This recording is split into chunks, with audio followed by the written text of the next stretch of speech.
Hey there, everybody. Welcome back. This is Family Time 58. The last couple of weeks, we were discussing self awareness and self management in the framework of our social emotional learning competencies. And for the next couple of weeks, we're going to be looking at social awareness and relationship skills. Specifically, we're going to look at social engagement. And we're going to start with how we engage with media, specifically social media. And I think it's important for us to recognize that social media by itself isn't inherently good or inherently bad.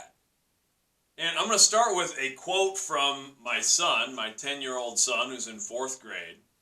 And I asked him if I could share this. I always ask permission if I'm going to share something from my kids or from anyone else. And they must have been talking about social media in class. And they had a journal prompt. Their journal prompt was just social media, good or bad. And this was Mickey's response. And if you go to our school and you know my son, it's kind of funny. This is kind of how he talks. But he said, I think that social media is not good or bad.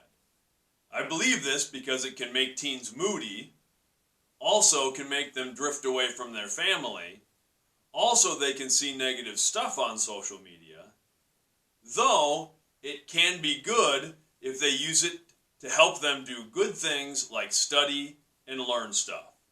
So I think social media is nor good or bad. And I think Mickey kind of nailed it. I told him that. I thought that was a great response, that the things we engage with, specifically social media, it all depends on how we use it and whether or not it's adding to our lives or taking away from our lives. And that's what we're really looking at this week. I know I have concerns about social media engagement because I'm a teacher, I'm a father. I see a lot of my students struggle with things like mental health issues, depression, and anxiety. And I'm certainly not linking all of those struggles to social media, but there's also a lot of evidence out there that students who are highly wrapped up in social media can have higher levels of depression and anxiety. And it comes down to how it's impacting them, how they're engaging with those things. We know that being wrapped up in social media can lead to things like comparisons, where we're measuring ourselves against other people. And that's been around for a long time with advertising and images we see in other media, but it's really in our faces with social media. There's also the term that's become popular is FOMO, the fear of missing out. The thought that if we're not engaging with this stuff, we're somehow going to miss some trend, or we're not going to be locked in with our friends, we're going to be missing out in some way. We're well aware that there's also bullying and harassments of many different kinds through social media. Those things can also just be a time waste, where maybe we're not getting anything negative from it, but we're certainly not using that time for positive ends. On the flip side, there can be a lot of positives. There are a lot of positives. The connections that we're able to make with people who aren't just in our immediate circles is incredible. The amount of knowledge and information and inspiration that is out there is unbelievable, and it's fantastic. It's all about how we engage with those things. So when we're talking about social engagement, social media and our media usage in general is a pretty good place to start, especially for our young generation. And that's another thing that I struggle with a little bit because I don't have a deep connection to social media. There is a generation gap. I am of a different generation than the students I teach. And I was kind of going through school during the rise of cell phones and the introduction of what we think of as social media. I mean, when I was in high school, it was the kids were starting to get the Nokia brick phones. And I was pretty late to the game. to be quite honest, I've never been overly enamored with having a cell phone or engaging in social media. I have social media accounts to post these sorts of things and the other media stuff that I do. And I really don't even do a good job engaging with them from sort of a business standpoint as a writer and things like that, which I should maybe spend a little more time and effort on, but it's not something that really appeals to me.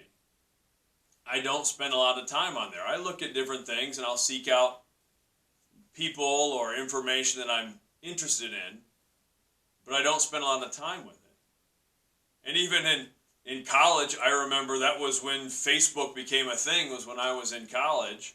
And I actually remember I went to a smaller university, and a friend of mine who went to a large public university where Facebook was popping up first, I was talking to him. He said, "Hey, you should get Facebook." And I was like, "Face what? What are you talking about?" And I remember him trying to explain it to me, like, "Oh yeah, you can book pictures and stuff on there and keep in contact with people." And so I made a Facebook page, but that was all new stuff. And the social media trends and the popular social media apps, they change so rapidly. And that's something that I'm not always the best equipped to help my students manage those things, because there is a gap. I'm not on the same social media things that they are. I'm not engaged with them in the same way. So it's important for us to have conversations to look at how they are engaging with those things and how it's impacting them. And really it comes down to management. I don't think people have to drop all of their social media accounts and avoid it. It's something that's here, and it's here to stay.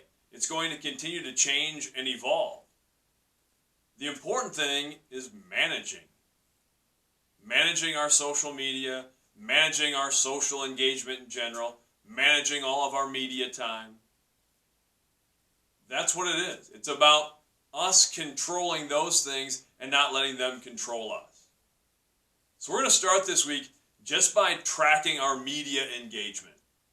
I want us to think about all the time we spend on all of our digital media, whether it's watching videos on YouTube or Netflix, and I specifically want us thinking about our social media time, how we're spending our time scrolling through things, what we're looking at. And I want us to just take an assessment of what things are actually adding value to our lives. What things we're seeing and when doing and engaging with are actually filling our glass, are inspiring us, are teaching us something. And it can be even just, if it's something that's really entertaining and lifts your spirits, that's great too. It's on you. I want your assessment of what things are actually improving your life. And then consider what things are maybe taking away. That's all I really want us to do, is take an assessment this week. What we typically do in my classes is I'll introduce the topic the first class of the week, and then the next class of the week we have a discussion about it, and we have class every other day, so there's a little bit of time in between. So take that time in between classes to assess, take stock in how you're engaging with that media, and then we can look at how it's impacting you. Then start just thinking about some management techniques you could implement, because that's what we're going to do next week. Next week we're really talking about implementing some sort of management strategy to help us more effectively utilize our social media time. That's it for this week. Have a great one. Much love.